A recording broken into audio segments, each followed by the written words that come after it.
Aqui é Silvia Iano do blog Sentidos do Viajar. Continuamos lendo juntos o livro 30 Dias na Terra de Salmos, de Charles Dyer, editora Pão Diário. Hoje leremos o capítulo 20. Estamos a exatamente 2/3 concluídos da nossa expedição a Israel e ao livro de Salmos. Vamos lá então? Orações solitárias em lugares desolados. Salmo 120. Um passeio pela Terra Santa está entre os poucos em que é possível jantar numa tenda beduína. Mas antes do jantar, você gostaria de dar uma voltinha de camelo? Como eu já andei de camelo, vou ficar aqui de olho nos seus pertences, enquanto você balança para lá e para cá em seu navio do deserto. Mas me faça um favor, veja se você consegue tirar algumas fotos de um arbusto de zimbro durante seu safari pelo deserto. Você está procurando um arbusto verde de aproximadamente 1,5 a 3 metros de altura que parece estar coberto de espinhos. Uai, já de volta? Bom, isso é legal, porque já está quase na hora do jantar ao estilo beduíno. Dê uma olhada no fogo usado para a cocção. Aquele prato preto invertido, pendurado, é a boca do fogão. Você já pode ver o pão sírio assando ali. E ao lado está o bule no qual estão fervendo o café árabe. Você pode ficar com a minha parte. Acredite em mim, devagar se vai ao longe. Agora, olhe para o fogo com mais atenção. Você está vendo aquelas brasas de carvão avermelhadas? Elas quase me lembram do carvão queimando na grelha. Mas esses briquetes, na verdade, são lenha dos arbustos de zimbro que você viu no deserto. Essa madeira é dura e densa e produz um fogo muito quente. O sol já se pôs e você está começando a sentir o friozinho do ar noturno. Então, fique bem perto do fogo enquanto observamos orações solitárias de lugares desolados. Nossa passagem para esse estudo é o Salmo 120, o primeiro de uma coletânea de salmos conhecida como Cânticos ou Salmos de Romagem. Esses 15 salmos, do 120 até o 134, foram compostos em momentos diferentes por autores diferentes. Porém, em algum ponto, eles foram reunidos e agrupados. É bem provável que o processo de compilação tenha ocorrido depois do cativeiro babilônio. O título Cânticos de Romagem provavelmente foi dado à coletânea porque estes salmos deveriam ser cantados pelos judeus peregrinos durante os 3 festivais anuais quando eles subiam a Jerusalém para reunir-se diante de Deus. O Salmo 120 encabeçava a procissão, ou seja, era o primeiro dos salmos recitados por esses peregrinos. Esperaríamos que essas jornadas a Jerusalém fossem ocasiões alegres, uma vez que os peregrinos estavam a caminho do templo. Mas o Salmo 120 não começa focando na alegria vindoura, mas sim no sofrimento que cercava o autor por todos os lados. Vamos dar uma olhadinha por cima do ombro desse salmista desconhecido enquanto ele clama a Deus em oração?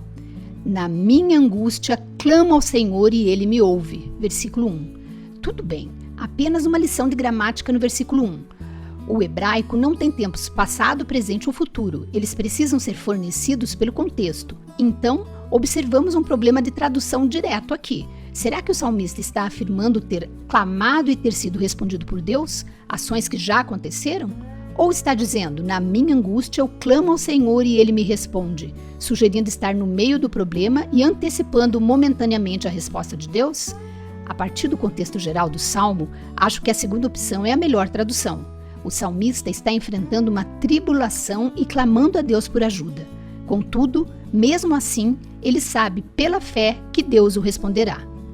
Este primeiro versículo resume todo o salmo. Nos versículos 2 a 4, o salmista fornece mais detalhes sobre o problema que ele está enfrentando. Ele pede a Deus que o livre dos lábios mentirosos e da língua enganadora. Versículo 2. Ambas são figuras de linguagem. Afinal de contas, os lábios e a língua nada fazem por conta própria. É a pessoa que fala pelos lábios e pela língua que, no fim das contas, é a responsável.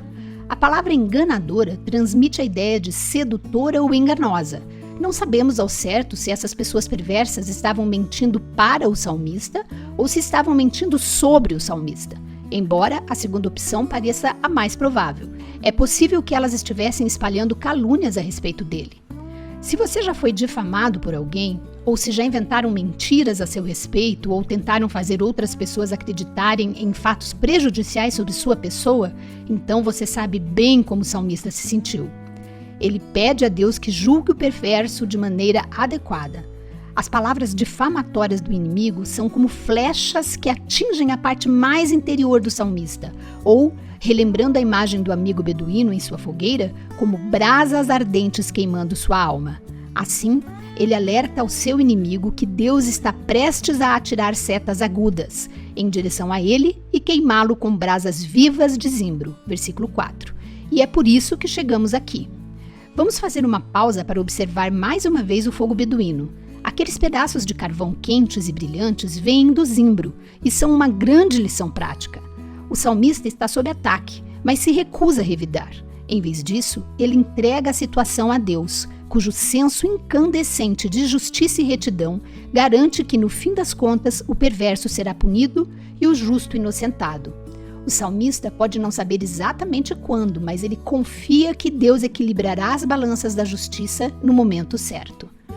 Todos nós enfrentamos tempos de solidão e sofrimento, nos quais fomos caluniados, difamados ou atacados injustamente. O salmista está nos lembrando de que nesses tempos podemos clamar a Deus e ter a certeza de que Ele está ouvindo. Agora, isso não significa que Ele sempre intervirá de acordo com o nosso cronograma. Na realidade, observe com atenção o que o salmista diz em seguida.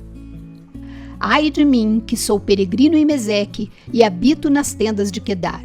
Já há tempo demais que habito com os que odeiam a paz. Versículos 5 e 6. O salmista está usando linguagem poética, mas lugares reais, para descrever sua condição.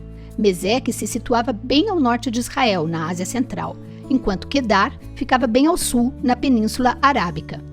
O salmista usa essas terras distantes para descrever sua sensação de alienação e exílio do lugar de segurança que todos nós conhecemos como lar.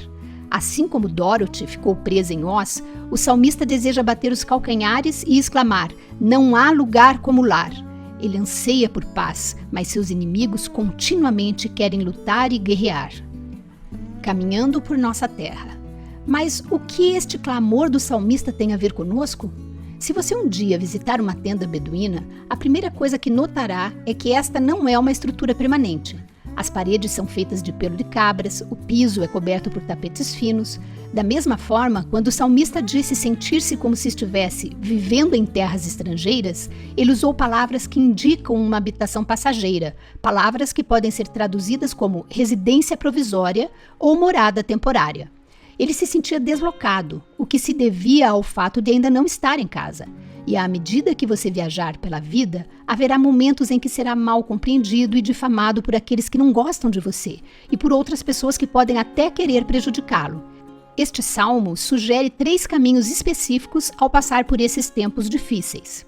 Primeiro, somos relembrados a orar e compartilhar nossas lutas com Deus. Na minha angústia, clamo ao Senhor. Versículo 1. Segundo, somos encorajados a levar nossos problemas a Deus e clamar por livramento no tempo certo. Senhor, livra-me. Versículo 2. Em vez de nos tornarmos prisioneiros da raiva ou da amargura, podemos permitir que Deus execute a sua justiça no seu tempo apropriado. Finalmente, o salmista nos diz que ainda não estamos em casa. Versículo 5. Como Israel no deserto, somos apenas residentes temporários nesta vida, em nossa trajetória rumo à terra prometida celestial. Bem parecida com a descrição de Abraão em Hebreus 11, 9 e 10. Podemos ter uma sensação de incompletude hoje, mas isso acontece porque ainda estamos aguardando a cidade que tem fundamentos, da qual Deus é o arquiteto e edificador. Da próxima vez que você estiver tendo dificuldades por causa de alguém que o maltratou, não revide. Em vez disso, faça a sua mente se lembrar das brasas vivas de zimbro e não se esqueça de que Deus resolverá a questão no tempo certo, contanto que você esteja disposto a entregar os seus problemas a Ele. Amém.